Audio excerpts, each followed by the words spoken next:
So there's a few things that I don't do as a married woman. Number one, I do not cook for my husband. I only cook for my children. My husband will be making his own breakfast, lunch, and dinner.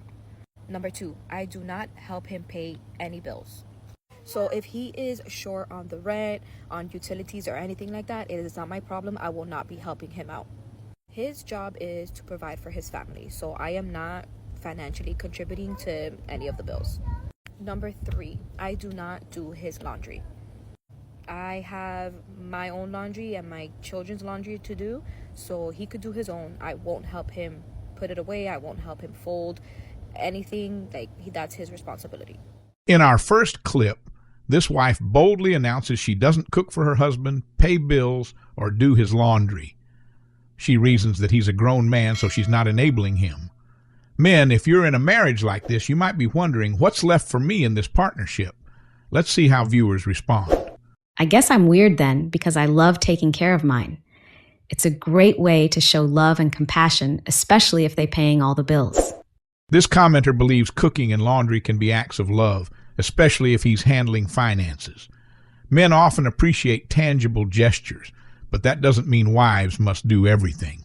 Ultimately, it's about mutual agreement on roles. Another snippet, please. He is responsible for replacing any of his essentials like soap, shampoo, anything like that. He needs to go buy it himself. Even if I'm at the store, I will not be replacing it for him. If he needs new underwear, new socks, or anything like that, that's for him to do. I'm not going to do it for him. I'm not going to enable a perfectly grown-ass adult, because then they get used to that shit, so no. She calls it enabling. Some might call it harsh. Men, if your partner expects you to be fully self-sufficient, that's fine if it's mutually agreed. But if you thought marriage was about sharing responsibilities, you might feel shortchanged. Let's hear more viewer thoughts. Wow, if he's providing for me and my kids, I'm definitely going to show my appreciation by making sure his dinner is made and clothes clean, etc. Imagine if the husband would have same mentality. He only pays for his children's and makes her pay for everything. Charge her rent too, all utilities. One sees reciprocation as a sign of gratitude. Another imagines the husband flipping the script, charging her rent. Men, if you're paying the bills, yet your partner won't even buy your soap, is that love or a business arrangement? He might as well be single. That's what a married life is. He does for you and you do for him. Lol, send him my way. So basically, you don't do anything and expect to be taken care of with all the bills and expenses. Then you're just a useless wife. Some are blunt. If she's giving nothing in return, the husband's better off single. Others call her approach useless. Men, your takeaway. Discuss responsibilities before marriage. If both are fine with that arrangement, so be it. Otherwise, resentment brews. Time to see the second video where a different perspective emerges. A speaker urges wives to stop mothering their husbands. Ladies, I'm going to say it again. Stop taking care of your husband. Stop trying to save him. Stop trying to fix him.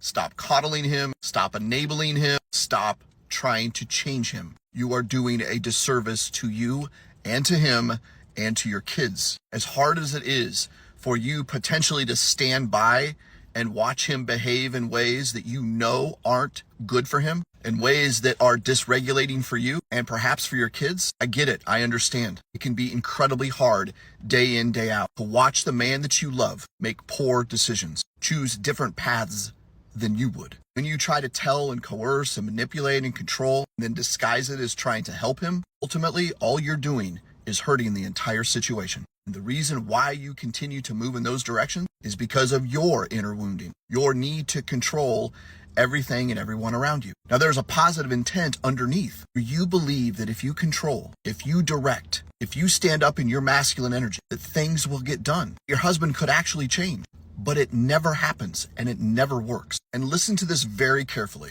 No man will ever do anything until he has the leverage in which to do so. He must make the decision to change, to grow, to transform, and to heal. You cannot do it for him. In this second clip, we see a totally different approach. Wives often micromanage or mother their husbands, preventing them from stepping up. Some men feel suffocated when their spouse tries to control everything. Let's see a comment. I am actively working on myself, but my husband isn't working on anything and doesn't want to. If I don't run the show, he won't. Nothing will get done unless I do it or tell him what needs to get done. This wife feels forced to run the show. Men, if you find yourself unmotivated or letting your spouse do everything, you risk being perceived as a passive partner. That can breed resentment on both sides. Another snippet, please. And listen to this very carefully. No man will ever do anything until he has the leverage in which to do so. He must make the decision to change, to grow, to transform, and to heal. You cannot do it for him.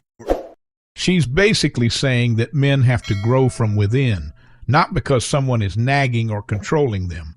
If you're a man relying on your wife's push, realize you might be losing self-respect. Let's see more comments. Have been married 31 years and left. He hasn't worked in 3 years and needs mental help. He says he doesn't. I work 12-hour shifts. He throws tantrums if he doesn't get his way. I stopped trying after our daughter was born and kicked him out of our bedroom. He needs to decide to be better. These wives are exhausted. Men ignoring your responsibilities or your mental health can push your spouse to extreme measures. No one should carry an entire marriage alone. Final snippet from the second video clip, please. Even if he does capitulate, if he does what you want him to do, he's not doing it out of his spirit and his soul. He's certainly not doing it out of his masculinity. So what's your course of action? Your only responsibility, ladies, is to make you your priority, to focus on your growth, healing, and transformation. That is my challenge to you. You can do this, and you are worthy of it. She says wives need to focus on themselves. Men, if you see your partner pulling away, maybe it's time to handle your business. Otherwise, your relationship might crumble. Let's read a final user comment on the second video. So true, only he can. I'm now focusing on myself and our daughters. He's stuck in the same patterns. It's up to him to make changes. It aligns with the speaker's point. Men who won't step up lose a partner's trust. Gentlemen, if you want a thriving relationship, show initiative. Now on to the third video, which shifts the focus again. A woman urging wives not to deprive their husbands physically. I know a wife that used to be like that. Okay? I know a wife that used to be exact. She had headaches Monday to Monday. Let me tell you about that wife. She had headaches Monday to Monday. Listen, it took me 6 years to actually understand that men do not want sex. Sex is not a want to men, but a need. I learned that my husband thrives. Men thrives on sex from their wives. You are a wife, you are there for a reason. The way we treat sex as women is not the same way as men treat sex. Because in our marriage, it used to be a byproduct. We used to squeeze it in when there's time. When there's no time, like it's fine. Like we never really prioritized it. And that was not my husband, that was me. It was not really a need to me. It was not something that is urgent. I didn't see, like, if we had it, we had it. If we didn't, we didn't. This third clip reveals a wife's revelation. Men treat intimacy as essential, while she originally treated it like an afterthought. Men, many of you might relate. Lack of physical intimacy can strain a marriage. Let's see viewer reactions. Kali. When you get married, men own you. Imagine being tired but having to do it if you're sick or hurt. Hey guys. Some see it as forced labor or that men own wives' bodies. That's obviously not healthy. True intimacy must be mutual. But ignoring your husband's physical needs also poses risks for the marriage. Another snippet, please. But let me tell you what Paul says here. 1 Corinthians chapter 7, verse 5. Do not deprive each other, except perhaps by mutual consent and for a little time, so that you may devote yourselves in prayer. This is for couples who then say, okay, let's go for fasting. You can go and fast, but Paul is saying, don't fast for too long. Don't devote yourselves in prayer for too long. Come back together. When it continues, it says, then come together again so that Satan will not tempt you because of your lack of self-control. Let me tell you, Satan uses sex to creep in marriages. We have husbands that love their wives. They love their wives, they love their families, they love their marriages. But these husbands, these men are deprived. And this is where the enemy creeps in. She's quoting scripture, suggesting sexual denial can open doors for temptation. Many men interpret consistent refusal as rejection, leading to emotional or physical distance. Let's get more viewer input. What about husbands who are always tired? Gives energy to everyone else but to you. Tired. A whole month used to go past. We got used to it. Things got really bad. We're separated now, about to divorce. Both sexes can deprive the other. One commenter's husband is always tired. Another let a month slip by, leading to separation. Men, if you're consistently denying your partner, it might backfire just as if she denies you.